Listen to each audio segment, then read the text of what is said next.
The logic of proof by contradiction. Welcome, everyone. Today, we are going to explore a powerful logical tool in our mathematical toolkit. Now, as you progress in your studies, you'll realize that proving a mathematical statement isn't always a straightforward, linear process. Up until now, most of you are used to what we call a direct proof. This is where we start with known facts, axioms, or previously proven theorems, and move forward step by step until we reach our desired conclusion. It's like following a straight path from point A to point B. However, some mathematical statements are much more difficult to approach head-on. In many cases, it is actually more effective to approach the problem from the opposite direction. Instead of proving a statement is true directly, we show that if the statement were false, it would lead us to something completely impossible. This specific logical technique, where we prove a truth by demonstrating that its opposite is an absurdity, is known as proof by contradiction. Over the next few slides, we will break down exactly how this logic works and how you can apply it to complex problems. Understanding the concept.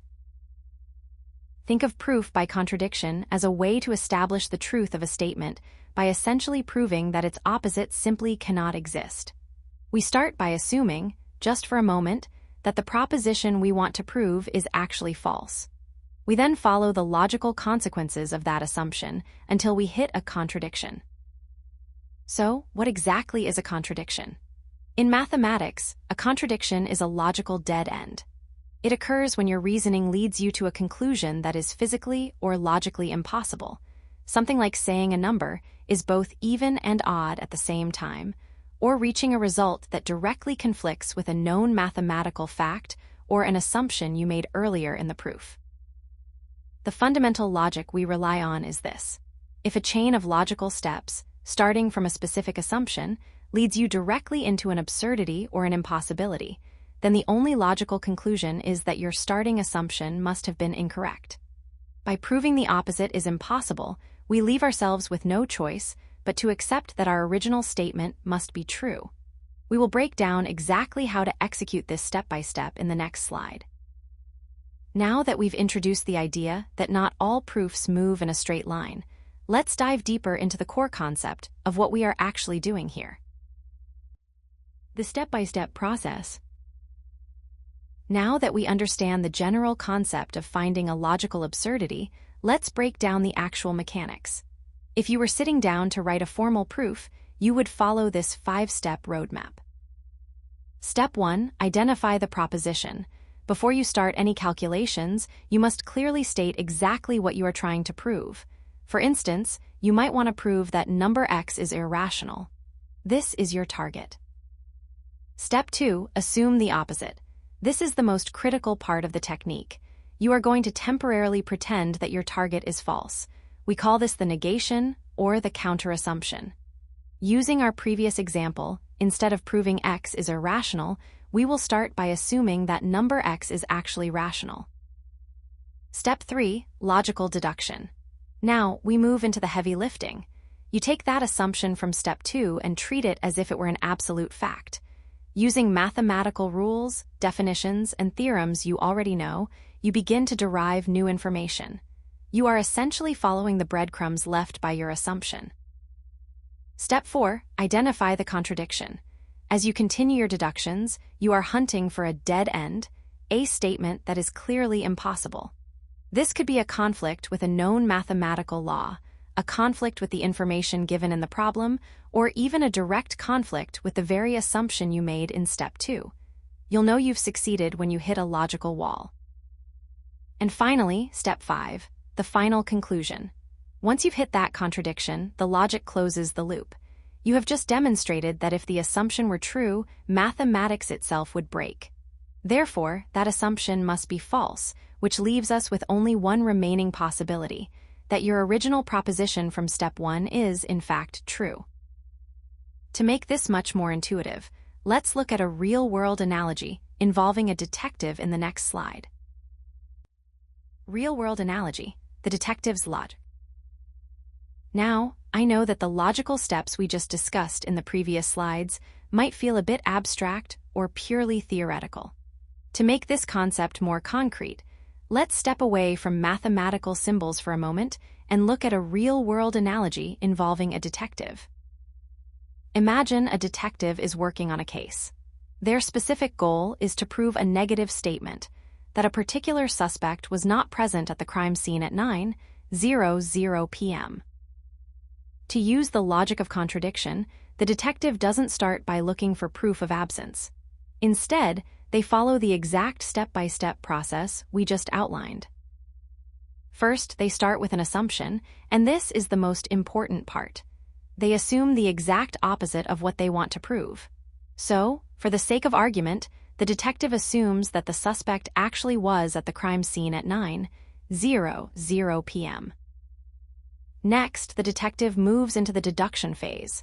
Based on that assumption, that the suspect was at the crime scene, the detective reasons that if the crime happened in New York, then the suspect must have been in New York at 9:00 p.m. But then, the detective hits a breakthrough. They find a verified video recording showing the suspect sitting in a restaurant in Los Angeles at exactly 9:00 p.m. Now, we know it is physically impossible for a person to be in New York and Los Angeles at the exact same time. This is our contradiction. It's a logical absurdity that breaks the initial assumption. Finally, the detective reaches the conclusion. Because the assumption that the suspect was at the crime scene led directly to this impossible contradiction, that assumption must be false. Therefore, the original goal is achieved. The detective has proven that the suspect was not at the crime scene. As we move to the next slide, we will see how we apply this exact same detective logic to formal mathematical proofs involving real numbers. Application in mathematics. Now that we've understood the detective's logic, let's see how this actually looks when we apply it to a real mathematical problem. Specifically, let's look at the context of real numbers, where we frequently use this method to prove the irrationality of certain numbers. Think back to the definition of irrationality we discussed earlier. Proving something is irrational is actually quite difficult to do directly, because irrationality is defined by what a number is not. It's the absence of a property. It's much easier to prove that a number is not rational than to prove it is irrational directly. For instance, let's take the classic example, proving that the square root of 2 is irrational.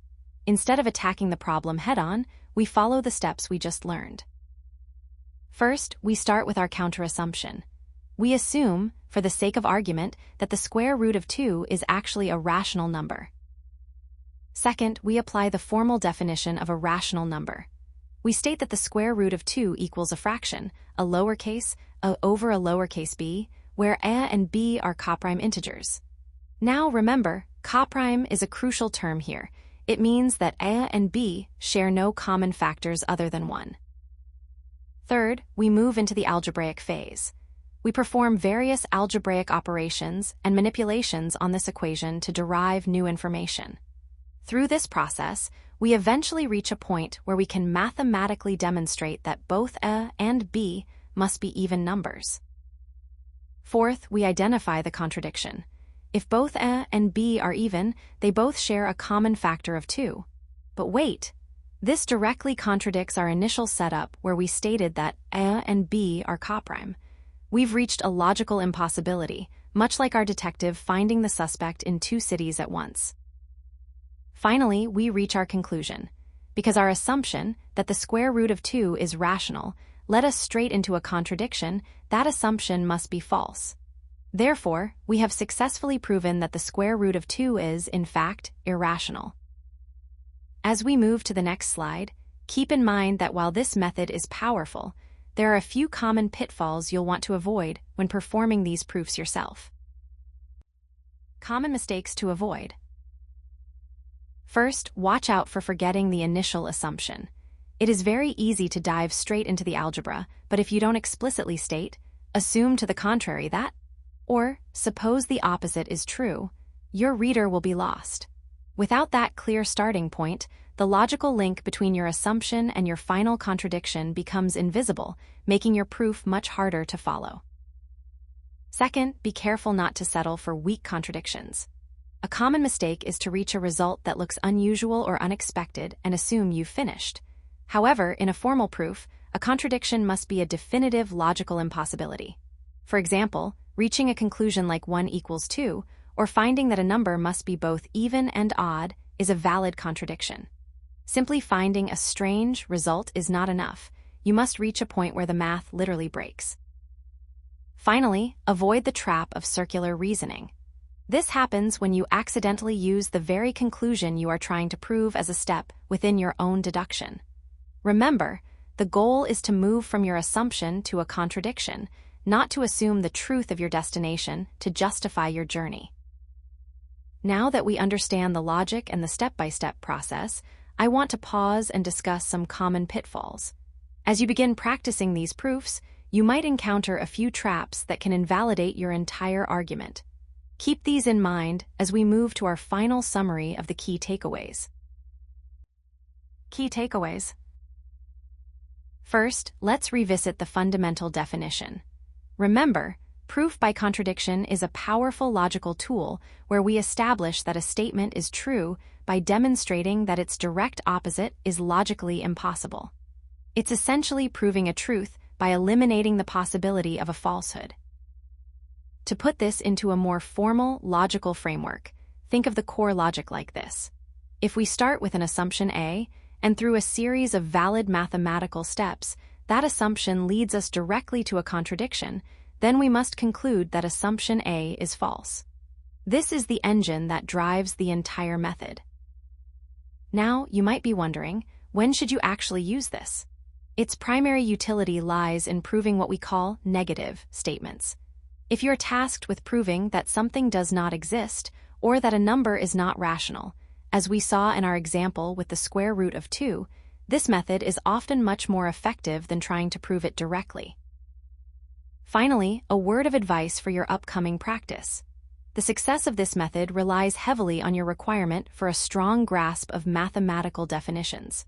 To find that breaking point where the contradiction occurs, you must be able to manipulate definitions, like the definition of coprime integers or the properties of even and odd numbers, with precision. All right, we have reached the end of our lesson, so let's take a moment to recap the key takeaways from today's session to ensure everything is clear. That concludes our overview of the logic of proof by contradiction. Keep practicing these steps, and you'll find this technique becomes second nature.